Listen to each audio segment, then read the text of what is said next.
야, 또 그만둔댄다, 야.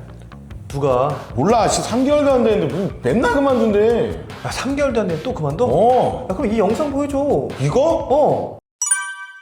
본부장님 방금 얘기했던 거 사실이에요? 나는 아닌데요. 네. 저희 직원들은 이렇게 쉽게 나가지 않습니다. 저희 조직의 가장 큰 장점들이 사실 이탈률이 많지 않다. 이거를 좀 명확하게 설명할 수 있을 것 같거든요. 내가 들어온 지 얼마 안 되는데 이제 막 그만둬야 될까를 고민하고 있는 분들 이 영상 보시면 큰 도움 될 것 같습니다. 초기만 잠깐 보였다가 그만두는 사람 중에 가장 큰 유형은 사무실에 앉아서 상품 공부만 하는 사람들인 것 같아요. 아, 그렇죠. 네. 그러면 저희 도서관 가야 되는데 그렇죠. 자꾸 사무실에 앉아갖고 공부를 하더라고요. 처음에는 좋게 보였거든요. 컴퓨터 듀얼 모니터 딱 해놓고 뭐 설계하고 그러면 이 친구 되게 열심히 하는 친구다. 맞아요. 이런 생각을 되게 많이 했는데 몇 개월 지나니까 이 친구 어디 갔어요? 그러니까 그만뒀어. 네, 없어진 거예요. 오늘 예를 들어서 암보험, 암주요치료비에 공부를 했다 그러면 실제 선배들이 현장에서 어떻게 이 암주요치료비를 판매를 하고 있고 어떻게 보험금이 지급이 되고 있는지 이런 거에 대한 공부를 하는 건 저는 무조건 찬성이다. 아, 맞습니다. 근데 앉아서 전산에서 출력만 하고 형광펜 긋다가 와, 형광펜 떨어지니까 같이 그만두는 거야. 현장감이 살아있는, 그치. 그쵸. 그리고 접목시켜서 우리 고객한테 실질적으로 도움이 될 수 있는 이런 맞아요. 현장 중심의 공부가 좀 필요할 것 같다. 맞습니다. 네, 이런 말씀을 좀 해주신 것 같아요. 어제 비가 진짜 미친 듯이 왔잖아요. 많이 왔죠. 정말 많이 왔는데 어제 상담이 청주였어요. 거의 한 50km, 60km로 갔거든요. 네. 그냥 왔어요. 다 도착했는데 바쁘대요. 사실 그렇잖아요. 우리 10년 넘게 일하다 네. 보니까 별의별 일이 많았잖아요. 맞아요. 근데 뭐 이 정도 그래 드라이브 했다 치자. 집에 와서 밥이나 먹자 이러고 갈 수 있는데 네, 맞아요. 신입은 그러겠냐 이거. 그 신입들은 거절을 받아볼 경험이 얼마나 있을까요? 맞아. 네. 없죠. 근데 저는 심지어 하루에 3명한테도 거절을 받아봤거든요. 저는 그 중에 한 2명은 반드시 계약을 할 거다라는 생각을 하고 만났는데도 심지어 또 워낙 가까운 사이였고 근데 그런데도 불구하고 계약을 못 받아서 사실 멘탈이 간 경우가 되게 많았어요. 그치 초반에. 네, 근데 그게 쌓이다 보니까 사실 제가 멘탈이 없다라고 표현할 정도로 지금 강심장이 된 거지. 사실은 신입들은 이제 막 뭐 어떤 일을 하고 왔던 아니면 사회초년생이든 저희 일을 시작하고 나서 일반 사람들한테 거절당할 일이 사실 크게 많지 않잖아요. 그런 것들에 대한 케어가 좀 필요할 것 같아요. 초반에 우리가 좀 잡아줘야 돼. 관리자들이 도와줘야 된다는 네네네. 게 사례 같은 것들을 많이 같이 공유를 하고 북돋아줄 수도 있는 맞습니다. 거고. 그래서 우리가 또 그런 것도 하잖아요. 일부러 동반 나가서 같이 상담도 많이 해주고. 맞습니다. 네. 저희가 물고기를 잡는 법을 알려드린다 이런 얘기는 다 많이 하지만 처음에는 잡는 모습을 보여줄 필요가 있는 맞아요. 것 같아요. 잡는 모습도 그게 결국은 저희가 동행 상담을 통해서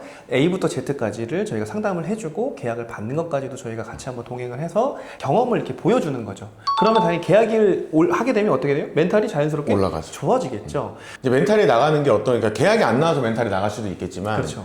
내가 이 일을 꾸준히 할 수 있을지 없을지에 대해서도 멘탈이 나가는 경우가 있더라고요. 맞아요. 그러니까 어려운 거야. 매달 이제 또 의료기술의 발달함에 따라서 우리도 뭔가를 계속 바꿔야 되는데 네. 과연 내가 그럼 이걸 계속 꾸준히 할 수 있을까? 그렇죠. 거기서도 멘탈이 나가는 경우들이 있더라고요. 어렵다라고 생각을 하고 들어오는 분들은 오히려 좀 더 버티죠. 버티는 것 같아요. 근데 오히려 쉽게 생각하고 오신 분들은 해보니까 생각보다 어렵네? 그러고 그만두는 사람들이 사실 너무 많은 거죠. 맞아.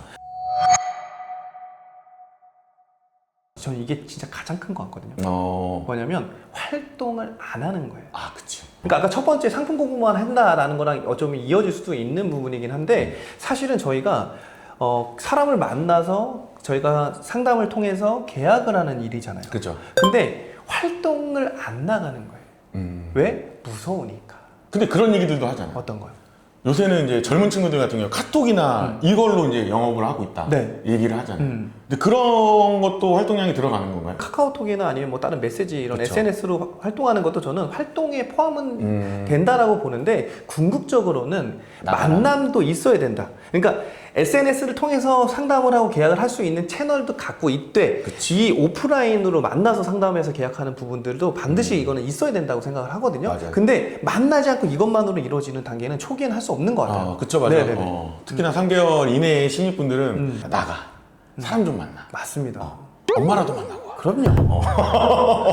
그러니까 결국은 뭐냐면 아무리 시대가 바뀌어도 사실 보험 계약은 사람 보고 하거든요. 맞아요, 사람 보고. 저희가 사람 상담을 해서 계약을 하는 과정에서 거절이 계속 나오잖아요. 맞아. 그러니까 그런 것들을 계속 경험을 하면서 계속 깎이면서 내가 경험을 쌓아야 되는데 그러면 어때요? 노하우가 되잖아요. 그치, 노하우가 쌓이지. 그죠? 그렇게 되면서 자연스럽게 이제 3개월, 6개월, 1년, 3년 이런 식으로 좀 오랫동안 가는 설계사가 돼야 되는데 그 3개월을 못 버티는 거예요. 제일 많이 우리가 하는 얘기. 탱콜 3방. 그렇죠. 그죠? 네. 전화 열통하고 무조건 3명은 만나라. 맞습니다. 근데 이거 지키는 사람이 지금 사실 많지 않은 거예요. 3명을 만난다라는 게 무조건 3명을 상담을 하라는 건 또 아닌 거거든요. 맞아요. 팀원들이랑 점심 먹지 마시고 차라리 고객을 만나서 친구를 만나서 점심을 먹더라도 그렇죠. 그런 식으로 그것도 활동량인 거거든요. 그렇죠. 그것도 활동이죠. 근데 그것조차도 안 하려고 하니까. 맞습니다. 저는 이것도 되게 중요한 것 같아요. 저희 상위 관리자랑 피드백이 되게 중요해요. 아, 맞아. 그러니까 이제 저희가 상담을 잡았어요. 그치. 그러면 상담을 할 사람에 대한 어떤 사람인지가 먼저 상위 관리자한테 보고를 하면 이 상황에 맞게 저희가 RP, 저희가 연습을 하고 그 연습한 대로 사실 이런 예상되는 거절이나 이런 게 나오지 않잖아요. 그쵸. 그러면 상담을 하고 나서 사실은 피드백 어땠다라고 하는 피드백을 잘 받아야 대응 못했던 부분들은 좀 이렇게 좀 해봐라라고 하는 것들을 피드백을 해줄 수 있거든요. 개선점이 생기는 네, 맞습니다. 거죠. 그렇게 계속해서 서로 상위 관리자와 상담 가기 전, 근데 상담이 끝난 후, 뭐 이런 여러 가지 것들을 피드백을 해야 되는데 맞아요. 이게 없는 거예요. 안 그래도 갔다 와서 상담이 안 될거 얼마나 죽겠는데 나도 상처받았는데 관리자가 거기다가 야 너가 그렇게 하니까 안 되지 맞아요. 이 말은 했어? 그리고 이제 싸붙이는 경우들이 있거든요. 아하. 좀 보듬어주고 말씀하신 것처럼 개선점을 찾아서 얘기를 해줘야 맞습니다. 되는 거지 맞다 틀리다라고 평가를 하는 건 피드백이 아니다. 사실 3개월 차 미만들은 뭐 경험이 얼마나 있겠습니까? 그쵸, 맞아요. 그러니까 이런 부분들을 정확하게 피드백을 이제 본인도 요청을 해야 되고요. 또 상위 관리자가 거기에 적절한 피드백을 해주는 게 사실 제일 오랫동안 일할 중요하죠. 수 있는 그 준비가 되는 것 같아요. 예. 아, 저희 근태도 되게 중요한 것 같거든요. 맞아요. 네. 3개월 동안 정시 출근을 안 해요. 그럼 금방 갑니다.